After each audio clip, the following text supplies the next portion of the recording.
জয়গুরু।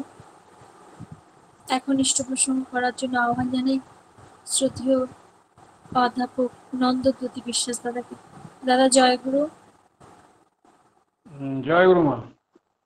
দাদা, আপনি 25 থেকে 30 মিনিট আপনার পরিবার কি করে ঠাকুরের সান্নিধ্যে আসলেন এবং তার দয়ার কথা বলবেন। জয়গুরু। জয় গুরু। পরম প্রেমময় শ্রী শ্রী ঠাকুরের শ্রীপাদপদ্মে শতকোটি প্রণাম জানাই। পরমারাধ্যা জগজ্জননী শ্রী শ্রী বড়মার শ্রীচরণে শতকোটি প্রণাম জানাই। পরম পূজ্যপাদ শ্রী শ্রী বরদার শ্রীচরণে শতকোটি প্রণাম জানাই। পরম পূজ্যপাদ শ্রী শ্রী আচার্য দেবের শ্রীচরণে শতকোটি প্রণাম জানাই।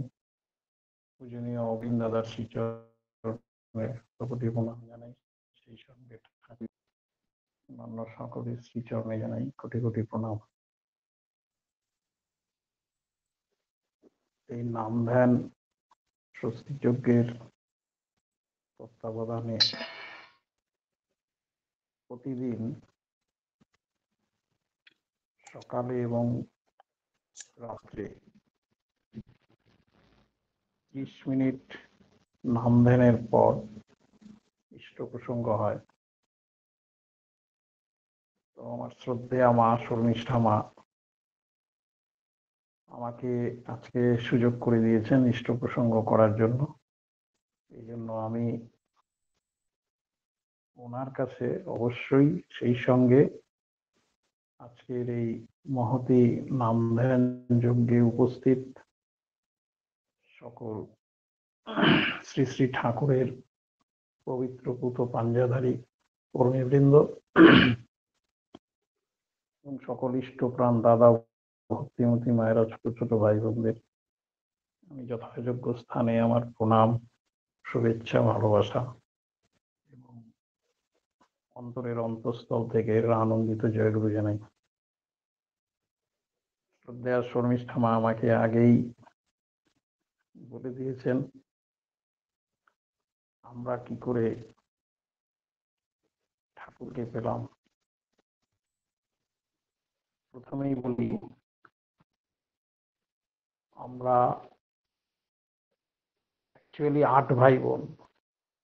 সবার বড় তিনি নেই, বাকি 7 ভাই বোন আমরা আছি এখনো জীবিত।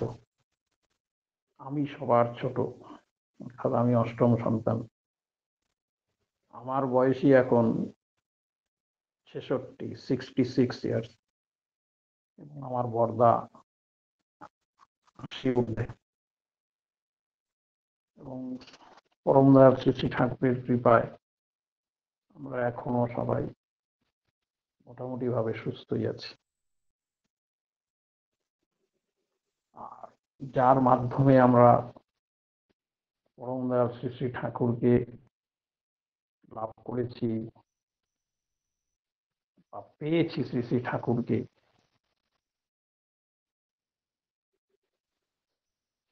তিনি হচ্ছেন আমার বাবা স্বর্গীয় প্রমোদ রঞ্জন বিশ্বাস, যিনি শ্রী শ্রী ঠাকুরকে যখন ইষ্টভীতি চালু হয়নি সে সময় থেকে শুরু করে, অর্থাৎ বাংলাদেশেই বাবা শ্রী শ্রী ঠাকুরের সঙ্গ করেছেন প্রায় 14-15 বছর। তারপর শ্রী শ্রী ঠাকুর যখন এদেশে অর্থাৎ ভারতে 1946 সালের 2রা সেপ্টেম্বর চলে এলেন, তখন থেকে শ্রী শ্রী ঠাকুরের নরলীলা সঙ্গ হওয়া পর্যন্ত বাবা শ্রী শ্রী ঠাকুরের সঙ্গ করেছে। অর্থাৎ বাবা শ্রী শ্রী ঠাকুরের প্রায় 34-35 বছর সঙ্গ করেছে। তেমনতর মানুষের সন্তান সন্ততি আমরা, এবং বাবাকে যতটুকু দেখেছি বা বুঝেছি বা উপলব্ধি করেছি, তিনি সদা সর্বদা ঠাকুরময় হয়ে থাকতেন। ঠাকুর ছাড়া কিছুই বুঝতেন না। এবং তিনি প্রতিটা দাদা একটু কাজেই কম শোনা যাচ্ছে, একটু কম শোনা যাচ্ছে। হ্যাঁ দাদা, একটু কম শোনা যাচ্ছে, একটু জোরে যদি বলেন। ও, এবং বাবা শ্রী ঠাকুরের সৎনাম গ্রহণ করার পর, এবং তিনি কিভাবে গ্রহণ করলেন সৎনামটা সেটা আগে বলি।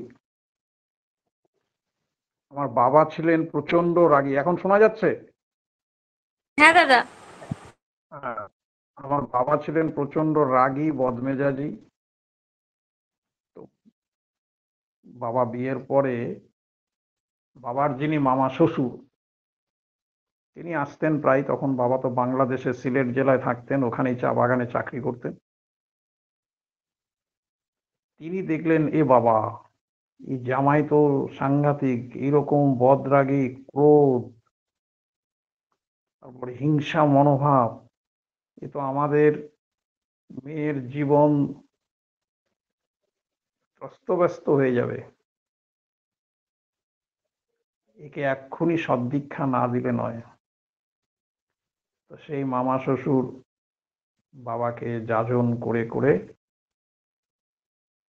বাবাকে পাবনা হিমায়তপুরে নিয়ে এলেন। সেটা 1930-এর দশকের কথা। এবং নিয়ে আসার পরে শ্রী শ্রী ঠাকুরকে প্রণাম করিয়ে শ্রী শ্রী ঠাকুরকে বললেন যে আমাদের জামাই এভাবে। এবং ওখানে দীক্ষা হলো, এবং বাবার মামা শ্বশুরই বাবাকে দীক্ষা দিলেন, শ্রী শ্রী ঠাকুরের সৎনামে দীক্ষিত করলেন। কিন্তু বাবার ওখানে গিয়ে শ্রী শ্রী ঠাকুরকে দেখে যেটা অনুভূতি হয়েছিল প্রথমে, বলে সে কি রে বাবা, এ তো গেঞ্জি পরা, হাঁটু পর্যন্ত ধুতি পরা, এ তো আমার মতোই একজন সাধারণ মানুষ। ইনি আবার ভগবান, ঈশ্বর, পুরুষোত্তম অবতার বলে সবাই ওনাকে পুজো করছে। কি ব্যাপার? কোনো গেরুয়া বসন নেই, কপালে তিলক নেই, হাতে ত্রিশূল নেই, স্বাভাবিকভাবে মানুষের মতোই তিনি কথাবার্তা বলছেন, সমস্ত কিছুর বিধান দিচ্ছেন। বাবার মধ্যে একটা প্রশ্ন চিহ্ন এলো। যাই হোক, মামা শ্বশুর বলেছেন, বাবা দীক্ষা নিয়েছেন। তখনও ইষ্টবিধি তো চালু হয়নি। যাক, ঠাকুরের নিয়ম নীতি, প্রার্থনা এগুলো করতেন। এবার শ্রী শ্রী ঠাকুর যখন ইষ্টভৃতির বিধান দিলেন, আমার বাবা কিন্তু প্রচন্ড স্ট্রেট ফরওয়ার্ড লোক ছিলেন। মানে এতই সহজ সরল মানুষ ছিলেন, সৎ মানুষ ছিলেন, সবাইকে নির্বিবাদে সবকিছু বলতে পারতেন। শ্রী শ্রী ঠাকুর যখন ইষ্টভৃতি চালু করলেন, প্রথমে শ্রী শ্রী ঠাকুরের মাস্টারমশার কথা বলিনি, ওটা অনেকেই জানেন, তবুও বলছি। শ্রী শ্রী ঠাকুর কাছে শ্রী শ্রী ঠাকুরের মাস্টারমশাই শশীভূষণ মিত্র, তিনি এলেন এবং শ্রী শ্রী ঠাকুরকে বললেন, অনুকূল, তুমি এ কি করেছো? ইষ্টভৃতি, মানুষের কাছ থেকে পয়সা, কেমন বিধান? শ্রী শ্রী ঠাকুর মাস্টারমশাই এলেই কিন্তু উঠে দাঁড়াতেন, সম্মান দিতেন। তিনি মাস্টারমশাইকে বললেন, মাস্টারমশাই, মনে পড়ে সেই ঝড়জল রাতের কথা, যেদিন প্রচন্ড ঝড় ঝঞ্ঝায় সন্ধ্যার সময় আপনি পাশের গ্রামে, উনি আবার হোমিওপ্যাথি ডাক্তারিও করতেন, রোগীর ওষুধ দিতে গিয়ে ফেরার সময় আপনি দিকভ্রান্ত হয়ে গেছিলেন, এক বাঁশ গাছের তলায় দাঁড়িয়েছিলেন, যে বৃদ্ধ ব্যক্তিটি আপনাকে হেরিকেনের আলো দেখিয়ে যে বাড়ি পর্যন্ত পৌঁছে দিয়েছিল, মাস্টারমশাই মনে পড়ে? মাস্টারমশাই ভাবছেন, এ কি, এই ঘটনা তো আমি কাউকে বলিনি। তো অনুকূল জানলো কি করে, ঠাকুর জানলেন কি করে? তখন উনি চুপ করে গেলেন। ঠিক আছে অনুকূল, আমি আর কিচ্ছু বলবো না, আমি বুঝতে পেরেছি। আর আমার বাবা যখন শ্রী শ্রী ঠাকুর ইষ্টভীতি চালু করলেন, বাবাও গিয়ে একই কথা শ্রী শ্রী ঠাকুরকে সোজি জিজ্ঞেস করেছিলেন, ঠাকুর এই ইষ্টভীতি পয়সা, তাহলে মানুষ তো সৎনাম গ্রহণই করবে না। শ্রী শ্রী ঠাকুর বাবাকে বলেছিলেন, তোর বাড়িতে স্ত্রী, পুত্র, কন্যা, পরিবার পরিজন, মা বাবা আছে না? তুই তাদের দেখভাল করিস না? তাদের ভরণ পোষণ করিস না? বলে কিছুক্ষণ চুপ থেকে শ্রী শ্রী ঠাকুর বললেন, পরম পিতাকেও তোর পরিবারের বাড়ির একজন মনে করবি এবং তার ভরণ পোষণের জন্যই, তার দেখভালের জন্যই এই ইষ্টভৃতি। আবারও কিছুক্ষণ চুপ থেকে শ্রী শ্রী ঠাকুর বললেন, শোন, তোদের মঙ্গলের জন্যই এটা পরম পিতার বিধান। এবং আমার বাবা মাথা নিচু করে শুনলেন। শ্রী শ্রী ঠাকুরকে বললেন, বুঝতে পেরেছি। যাই হোক, বাবা ইষ্টভীতি করতেন। এরই মধ্যে আমাদের সবার বড় যে দাদা, যিনি নেই বর্তমানে, তার জন্ম হয় বাংলাদেশের রশিদপুর চা বাগানে, যখন বাবা চাকরি করতেন সেই সময়।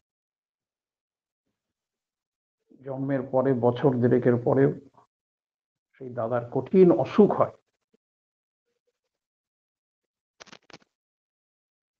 বাবা তখন কলকাতায় এসে এবং ঢাকার একজন মস্ত বড় কবিরাজকে দিয়ে ট্রিটমেন্ট করাতেন। তো বাবার মামা শ্বশুর বাবাকে বললেন যে চলো ঠাকুর বাড়ি যাই, তোমার ছেলের অবস্থা তো ভালো হচ্ছে না।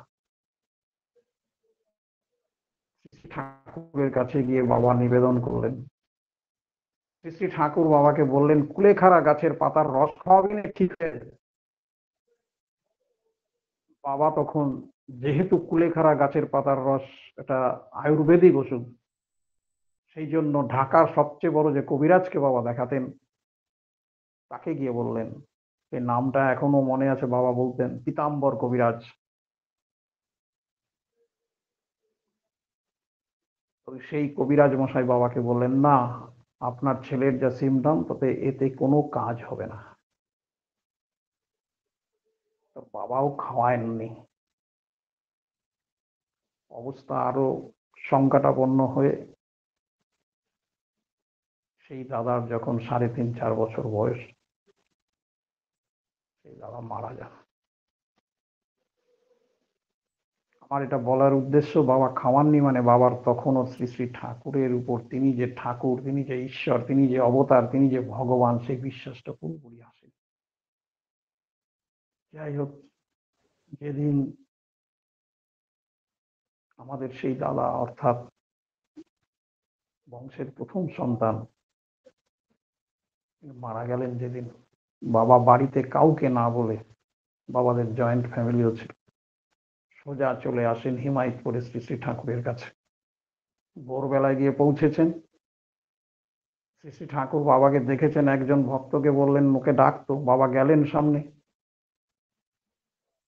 যাওয়ার পরে শ্রী শ্রী ঠাকুর বলছেন, কি রে, কেমন আছিস? যার আগের দিন পুত্র বিয়োগ হয়েছে। বাবা বলছেন শ্রী শ্রী ঠাকুরকে, আজ্ঞে ভালো আছে।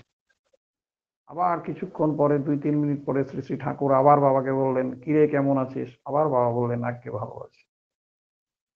এরপরে শ্রী শ্রী ঠাকুর আবার 10-15 মিনিট এদিক ওদিক অন্যান্য ভক্তদের সঙ্গে কথা বলার পরে বাবাকে বলছেন, বাবার দিকে তাকিয়ে, কিরে কেমন আছিস? আমার কথা শুনলি না তো? পোলাটারে খোয়ালি। ভাবুন একবার, শ্রী শ্রী ঠাকুরের বিধান যে বাবা মানেননি, বাবা যে সেই কুলেখাড়া গাছের পাতার রস খাওয়াননি, সেটা শ্রী শ্রী ঠাকুর জানেন, কারণ তিনি অন্তর্যামী ভগবান। এই জন্য বললেন, আমার কথা শুনলি না তো পোলাটারে খোয়ালি। তখন আর বাবা নিজেকে ঠিক রাখতে পারেননি, হাউ হাউ করে কেঁদে উঠলেন। ঠাকুরের সামনেই মাটিতে মাথা ঠুকে শ্রী শ্রী ঠাকুরকে বলছেন, ঠাকুর আমি যে ভুল করেছি, আমি যে অন্যায় করেছি, যার জন্য আমি আমার পুত্র সন্তানকে হারালাম, এর জন্য আমি দোষী, আমাকে ক্ষমা করুন।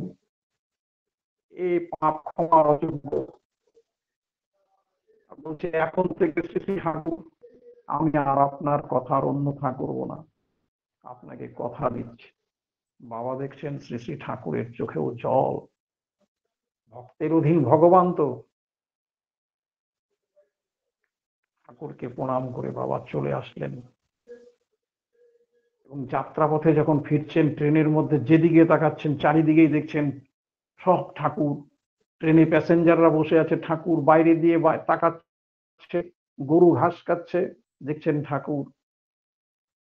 গাছে পাখি বসে আছেন, দেখছেন ঠাকুর। ঠাকুরময় করে দিয়েছিলেন শ্রী শ্রী ঠাকুর বাবাকে, যার জন্য আমার বাবা একটা গান করতেন। সেই সময়ে খুব বিখ্যাত গান ছিল বাংলাদেশে, বা পরবর্তীতে আমরাও যখন ছোট ছিলাম এই গানটা শুনেছি, এখন খুব একটা শুনি না বলতে গেলে। বাবা এই গানটা পুরো জানতেন। যখন একা একা থাকতেন নিজে নিজেই গানটা করতেন। গানটা হচ্ছে, তোরা যে যা ভাবিস আমি তাই, পাতা দিয়ে ডাকলে পরে আমি ছাগল হয়ে পাতা খাই। বাবা এই গানটা করতেন, করতে করতে কেঁদে ফেলতেন। যাই হোক, ওই হচ্ছে আমার বাবার জীবনের ঠাকুরের প্রতি বিশ্বাস, আকুতি এবং পূর্ণ আত্মসমর্পণ সেই দিন থেকে শুরু। তারপরে আর বাবার কোনো অসুবিধা হয়নি তো বলতে হয়। শ্রী শ্রী ঠাকুরের আশীর্বাদ যেন বাবার উপর, আমাদের পরিবারের উপর ওই শ্রাবণের বারিধারার মতন বর্ষিত হয়েছে। সমস্ত কিছুতেই শ্রী শ্রী ঠাকুর আমাদের সকলকে, বিশেষ করে বাবাকে উৎরে দিয়েছে। এই প্রসঙ্গে আরেকটা ঘটনা বলি, সেটা হচ্ছে 1953 সাল। বাবা তখন ইন্ডিয়াতে চলে এসছেন, বাবা 1950 সালে চলে এসছেন, সেটারও ঘটনা আছে, অন্যদিন বলবো। 1950 সাল, বাবা এই আমাদের জলপাইগুড়িতে থাকি, জলপাইগুড়ি ডিস্ট্রিক্টের এক চা বাগানে চাকরি করেন, গ্রাসমোর টি এস্টেট নাম, নাগরাকাটার কাছে। বাবার প্রচন্ড পেটে ব্যথা, কিছুতেই কমে না। তখন ওই নাগরাকাটার কাছে সমস্ত চা বাগান মিলে একটা ডুয়ার্সের সেন্ট্রাল হসপিটাল ছিল, সেখানে এফআরসিএস এফআরসিপি ডাক্তাররা ছিল। দেখে বাবাকে বলছেন, আপনার অ্যাপেন্ডিক্সের অবস্থা খুব খারাপ, ইমিডিয়েট অপারেশন করতে হবে। আমার বাবার একটা ছিল, যদি কোনো কঠিন রোগ হয় সবসময় দুজন ডাক্তারের পরামর্শ নিতেন।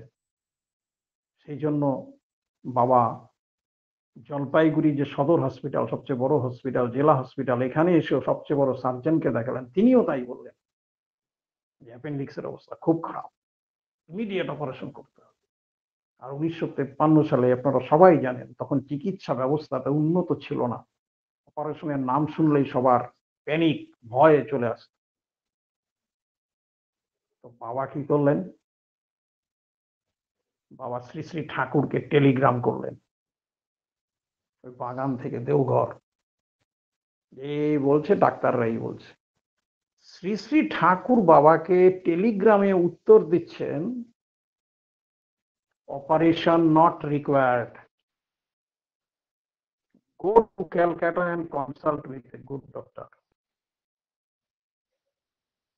প্রথমেই বলে দিচ্ছেন Thakur, operation not required, go to Calcutta and consult with a good doctor. বাবা তারপরে বাগানে ম্যানেজার, তখন সব সাহেবরা তখনও আছে, যায়নি। বাবা সাহেবকে বলছেন, সাহেব আমি কলকাতায় যাব। সাহেব বলছেন কেন? বলছে ট্রিটমেন্ট করাতে। বলে এখানের ডাক্তার তো তোমাকে বলেছে অ্যাপেন্ডিক্স হয়েছে, ইমিডিয়েট অপারেশন করতে হবে, তুমি তো জলপাইগুড়ি সদর হসপিটালে দেখালে, সেখানেও তো তাই বলেছে, তো তুমি কলকাতায় যাচ্ছ? বলে স্যার ফর বেটার ট্রিটমেন্ট। কারণ সাহেব তো ঠাকুরের ওই টেলিগ্রাম ওগুলো বিশ্বাস করবে না, ওই জন্য বাবা দেখান। তখন সাহেব বাবাকে বলছে টি গার্ডেনের নিয়মটা এখনো আছে, মানে এমপ্লয়ি এবং তার ফ্যামিলির পুরো ট্রিটমেন্টের খরচ চা বাগান দেয়। তো বাবাকে বলছেন তুমি যেহেতু এখানকার ডাক্তারের নির্দেশ না মেনে মানছো না, সুতরাং তুমি কিন্তু কলকাতায় যাচ্ছ, যেতে পারো, কিন্তু 1 পয়সা পাবে না। বাবাকে বলছে তুমি আন্ডারটেকিং দাও। বাবা লিখিত দিলেন, ঠিক আছে আমি কলকাতায় যাচ্ছি, আমি 1 পয়সা নেব না। এবার বাবা উল্টো ম্যানেজারকে বলছে, আচ্ছা সাহেব, যদি এখানকার ডাক্তার জলপাইগুড়ির ডাক্তার, এদের দুইজনের যে ডায়াগনোসিস এটা যদি ভুল হয় তাহলে আমি পয়সা পাবো তো? তখন ম্যানেজার বলছে এটা তুমি কি বলছো, তুমি এত কনফিডেন্স পাচ্ছ কি করে? বলে না সাহেব ঠিকই আছে, যদি এখানকার ডাক্তারের ডায়াগনোসিস যে অপারেশন করতে বলছে সেটা যদি ভুল সিদ্ধান্ত হয় তাহলে আমি পয়সা করি পাবো তো? বলছে ইয়েস। তখন বাবা ভাবুন, যে ম্যানেজারের এক কলমের খোঁচাতে চাকরি চলে যেতে পারে তাকে বলছে সাহেব তাহলে তুমিও একটা আন্ডারটেকিং দাও। সেই ম্যানেজারও আন্ডারটেকিং দিল, বলে ঠিক আছে, I will pay every reimbursement what you will be paid in Calcutta. ঠিক আছে। বাবা তখন সাহেবকে বললেন, বাবা যে চা বাগানে চাকরি করতেন সেই বাগানে একটা এয়ারফিল্ড ছিল, সেখানে প্রতিদিনই কলকাতার থেকে একটা প্লেন আসতো। বাবা সাহেবকে বললেন আমার 2টো টিকিটের ব্যবস্থা করে দাও, আমার আর আমার মিসেসের, আমি কলকাতায় যাব ট্রিটমেন্টে। ব্যবস্থা হয়ে গেল। বাবা কলকাতায় গেলেন। বাবার মামাতো ভাই তখন কলকাতা মেডিকেল কলেজে পড়েন। বাবার মামাতো ভাইকে নিয়ে কলকাতার তখন সবচেয়ে বড় যে সার্জন, তাকে দেখাতে গেলেন। সেই সার্জন বাবার পেটে হাত দিয়ে বলছে আমার তো অ্যাপেন্ডিক্স মনে হচ্ছে না। তো বাবা তখন জলপাইগুড়ির এক্স রে প্লেট গুলো দেখালেন, বলছে হ্যাঁ এক্স রে প্লেট দেখলে মনে হচ্ছে অ্যাপেন্ডিক্স, কিন্তু আমার হাতের অনুভূতি বলছে এটা অ্যাপেন্ডিক্স হয়নি। বাবাকে বলছে একটা কাজ করুন, আপনারা আবার বিধান রায়ের বাড়ির সামনে একটা এক্স রে ক্লিনিক ছিল, বলছে ওখান থেকে এক্স রে করবেন, করে আমাকে দেখাবেন। তো বিধান রায়ের বাড়ির সামনে থেকে এক্স রে করালেন। যেদিন এক্স রে রিপোর্টটা নিতে যাচ্ছেন বাবারা, সেদিন আবার বিধান রায় বিনা পয়সায় রোগী দেখতেন। তখন উনি সপ্তাহে একদিন বিনা পয়সায় রোগী দেখতেন, কারণ উনি তো তখন মুখ্যমন্ত্রী রাজ্যের, কিন্তু ওনার ডাক্তারিটা ছাড়েননি। উনি ওই জনকল্যাণের জন্য সপ্তাহে একদিন বিনা পয়সায় রোগী দেখতেন। এবং শুনলে অবাক হবেন, সেই 53 সালে বিধান রায়ের ভিজিট ছিল 64 টাকা, আর বাড়িতে গিয়ে দেখলে ঠিক ডাবল 128। আর বাবারা মায়না পেতেন বোধহয় 100 টাকার মতন কি 150 টাকায়। তাহলে বুঝুন ভিজিটটা কত ছিল। তো সেই বিধান রায় বিনা পয়সা দেখেন। তো বাবাও নাম লিখিয়েছেন, 9 নম্বরে নাম ছিল। বাবা বিধান রায়ের দরজা দিয়ে ঢুকছেন, শুধু বিধান রায়কে বলছেন আসতে পারি, বলে আসুন। বিধান রায় বাবাকে বলছেন আপনার কিচ্ছু না। বাবার বিধান রায়ের সামনেও পৌঁছেন, হেঁটে হেঁটে সামনে গিয়ে পৌঁছানোর আগে বিধান রায় বলছেন আপনার খাওয়ার পরে পেটের এদিকে খুব ব্যথা হয়? বাবা বলছেন হ্যাঁ। আচ্ছা বয়স কত, নাম কি? বলে প্রেসক্রিপশন লেখা শেষ। বলে নিন এই ওষুধটা খাবেন ঠিক হয়ে যায়। বাবা বলে আরে আপনি আমাকে দেখলেন না, আমার এক্স রে রিপোর্ট কিচ্ছু দেখলেন না। বলে যান যান যান, অনেক রুগী আছে, মানে বিনা পয়সায় রুগী দেখছে তো, যান যান যান, এটা খাবেন ঠিক হয়ে যাবে। যাই হোক, বাবা একটু ক্রুদ্ধ হলেন। বাবাকে, বাবার মামাতো ভাই টেনে বার করলেন, হাজার হোক মুখ্যমন্ত্রী তো রাজ্যের। বাবা কি করেছিলেন, বাইরে এসে ওই প্রেসক্রিপশনটা ছুঁড়ে ফেলে দিয়েছিলেন বিধান রায়ের। কারণ যিনি রুগীকে দেখলেন না, টাচ করলেন না, এক্সরে প্লেট দেখলেন না, ওষুধ লিখে দিলেন। যাক, বাবার মামাতো ভাই তাও প্রেসক্রিপশনটা তুলে পকেটে রেখেছে।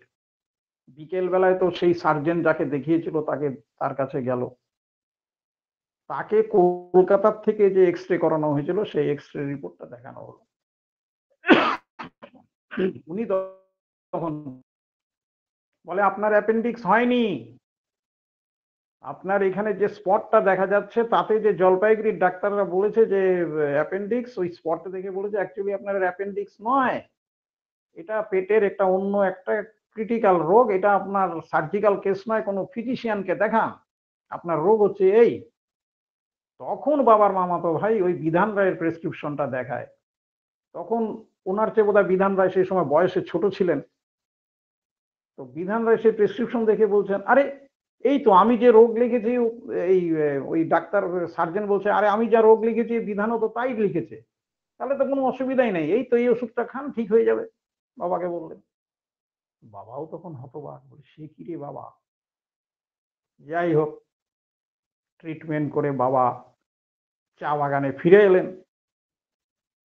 ওষুধ লিখে দিয়েছেন, ওই ওষুধ চলবে। বিধান রায় বলছেন 2 মাস খেলেই ঠিক হয়ে যাবে, আর অসুবিধা হলে যেতে বলেছিলাম। যাক, বাগানে ফিরে আসার পরে ম্যানেজার বলছেন, মিস্টার বিশ্বাস, ইয়ার অপারেশন ইজ সাকসেসফুল। বাবা তখন বলছেন, yes sir, my total operation is successful. তখন ম্যানেজার বলছে, then you won't get any reimbursement, তাহলে তুমি 1 পয়সাও পাবে না। তখন বাবা বলছেন, সাহেব হোয়াট অপারেশন? বলে, I went here to Calcutta, then come back to here and treated with the doctor. This total operation is successful. I need not require any Caesar operation. কাছি দিয়ে আমার কোনো অপারেশন হয়নি। বাবা ধুতি পাঞ্জাবি পরতেন, সেই পাঞ্জাবি আর গেঞ্জি তুলে দেখাতেন, দেখো সাহেব এখানে কোনো সিজার মার্ক আছে কিনা, কোনো ছুরি কাছি চালানো দাগ আছে কিনা, সেলাই আছে কিনা। সাহেব বলল, আরে তাই তো। তখন সাহেব বাবাকে বলছেন, mister Biswas, that means you knew it before you went to Calcutta. বাবা বলছে, ইয়েস স্যার। বলে, how, from where you have got this confidence? তুমি কোথা থেকে এই কনফিডেন্স, এই বিশ্বাস, এই আস্থা পেয়েছিলে যে তোমার অপারেশন লাগবে না? তখন বাবা শ্রী শ্রী ঠাকুরের টেলিগ্রামটা দেখালেন এবং ম্যানেজার হতবাক, লেখা, operation not required, go to Calcutta and consult with a good doctor. তখন বাবাকে জিজ্ঞেস করছেন manager, who is he, who is Shri Shri Thakur? বলছে, sir, he is my supreme beloved god, Shri Shri Thakur Anukul Chandra, residing at Deoghar, Santal Parganas district of Bihar. And he is the creator of the modern world. And he is latest Jesus. তখন সেই সাহেব বলল, what do you mean by latest Jesus? তখন বাবা বলছে, sir, I also respect your Jesus, but my beloved God is the latest one, and everybody has to follow him. আমার পুরুষোত্তম, আমার ভগবান, তিনি এখন লেটেস্ট, তিনি এই যুগের সদ্গুরু, সুতরাং তাকেই গ্রহণ করে জীবন পথে চলতে হবে। এবং বলছেন ম্যানেজারকে, আপনি তো তার প্রমাণ দেখলেন? তখন ম্যানেজার বলছেন, no, doctor Bidhan Roy is also a great doctor. বাবা বলছেন, no sir, I also respect Dr. Bidhan Chandra Rai. Yes, but he has seen me. তিনি আমাকে দেখে ডায়াগনোসিস করেছেন, কিন্তু আমার ঠাকুর আমার এই চা বাগান থেকে দেওঘর ঠাকুর 700 কিলোমিটার দূরে। তাহলে শ্রী শ্রী ঠাকুর 700 কিলোমিটার দূরের থেকে ডায়াগনোসিস করেছেন যে আমার অপারেশন দরকার নেই। সুতরাং সাহেব তাহলে কে বড় ডাক্তার? তখন বলছেন yes, I agree with you. তারপরে বাবাকে বললেন, তোমার এই লেটেস্ট জেসাস, যাকে তুমি এত রেসপেক্ট করো, তার কিছু বই টই থাকলে আমাকে দিও। বাবা তখন ওই সাহেবকে তখনকার দিনে যে কয়টা ইংরেজি বই ছিল ঠাকুরের দিয়েছিলেন। এবং বাবাকে ওই ম্যানেজার আলাদা রেসপেক্ট করতেন তখন থেকে, ওই ঠাকুরের প্রতি এমন বিশ্বাস, গভীরতা দেখে। এবং শুনলে আরো অবাক হবেন, বাবা যে মাকে নিয়ে প্লেনে করে কলকাতায় গেছেন, ফিরেছেন, ট্রিটমেন্ট করেছেন, মানে যা যা খরচ হয়েছে বাবাকে বলছে ইউ টোটাল বিল করো, তোমাকে সম্পূর্ণ রিম্বার্সমেন্ট দিয়ে দেওয়া হবে। বাবা সম্পূর্ণ রিম্বার্সমেন্ট, সমস্ত খরচের টাকা প্লেন ভাড়া সহ পেয়ে গেছিলেন। তো এই হচ্ছে শ্রী শ্রী ঠাকুরের দয়া। এবং শুধু তাই নয়, আরো শুনলে অবাক হবেন, বাবা 2011 সালের 13ই অক্টোবর, কয়দিন পরে আমার বাবার মৃত্যু দিবস, 13ই অক্টোবর বাবা মারা গিয়েছিলেন 2011 সালের। আর 1953 সালের ঘটনা।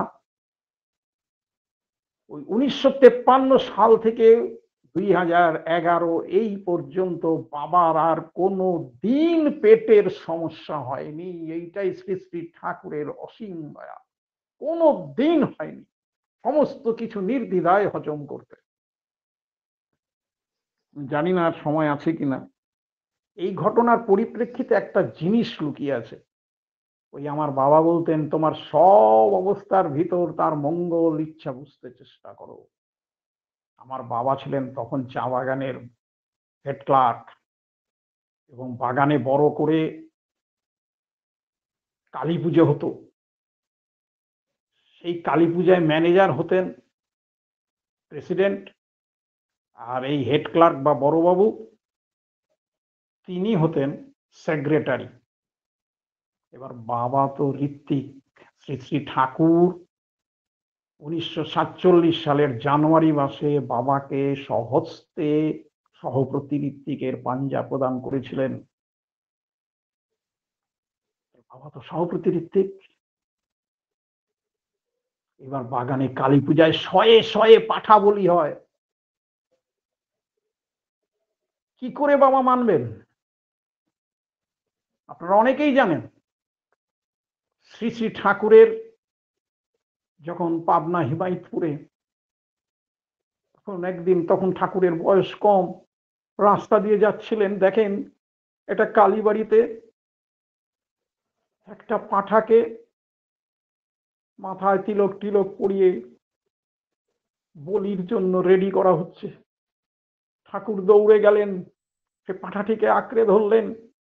ওখানের যে পূজারী আর যারা ছিল, ঠাকুরকে ওখান থেকে সরিয়ে দিলেন, বলে কোথার থেকে এসছে ধর্মাচরণ করতে, বলছে সনাতন ধর্মের কাজে বাধা দেয়।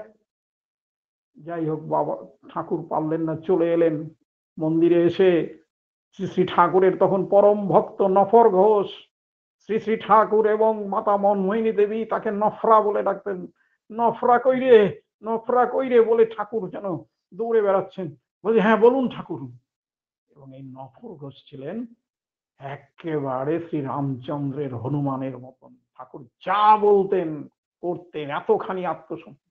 ঠাকুর শুধু বলছেন, নফরারে, ওই ওই পাঁঠাটাকে বলি দিবে ওখানে, তুই ওকে নিয়ে আসবি, আমার মনটা কেমন করছে রে।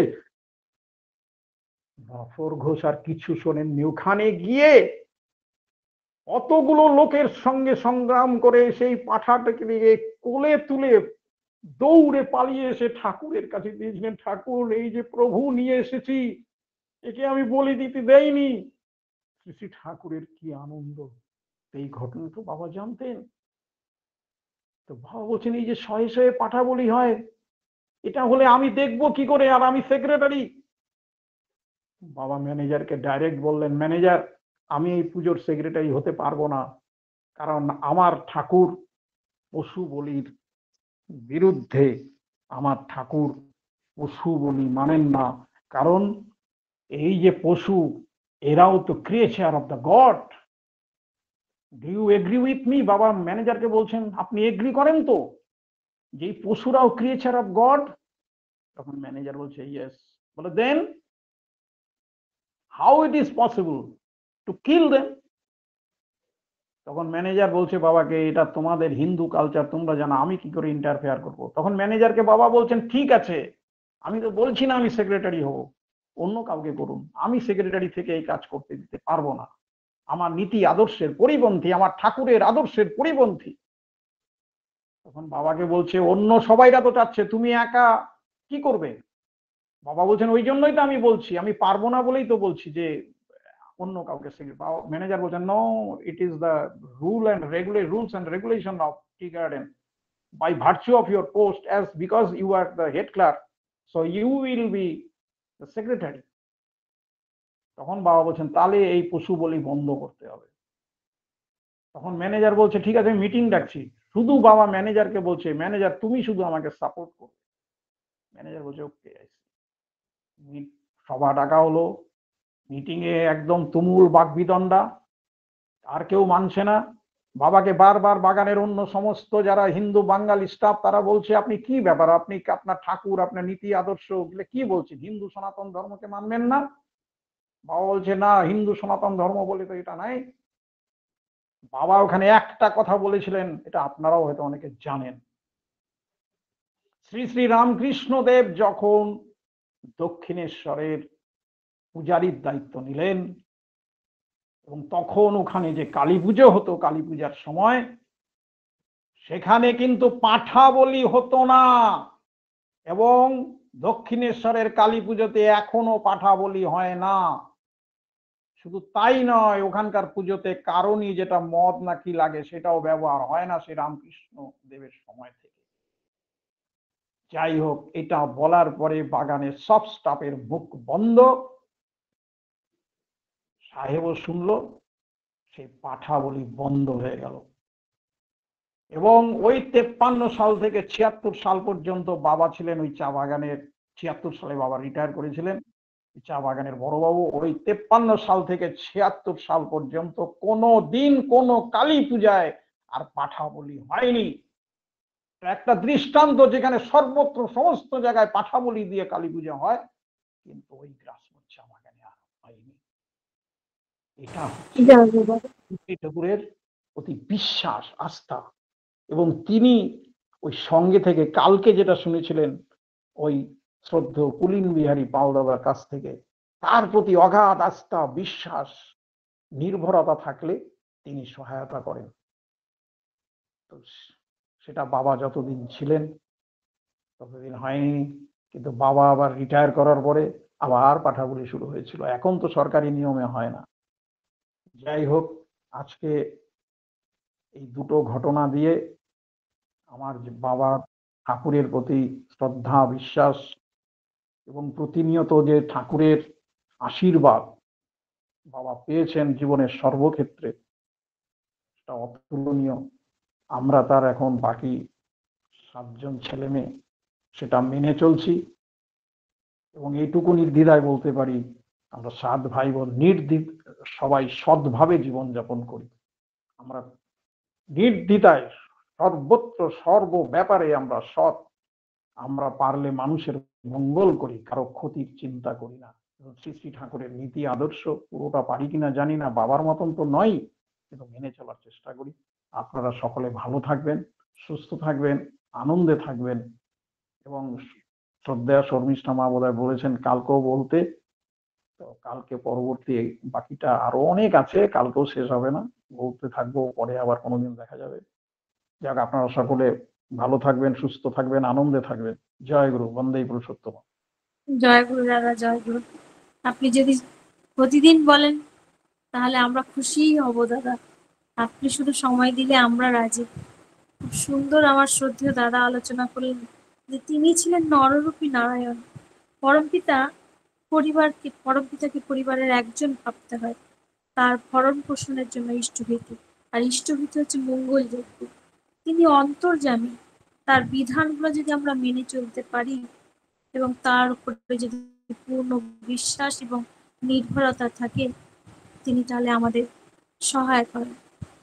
সহায়তা দেন। তিনি জীবকুল এবং প্রাণীকুলের স্রষ্টা। তিনি কারোর কষ্ট দেখতে পারতেন না।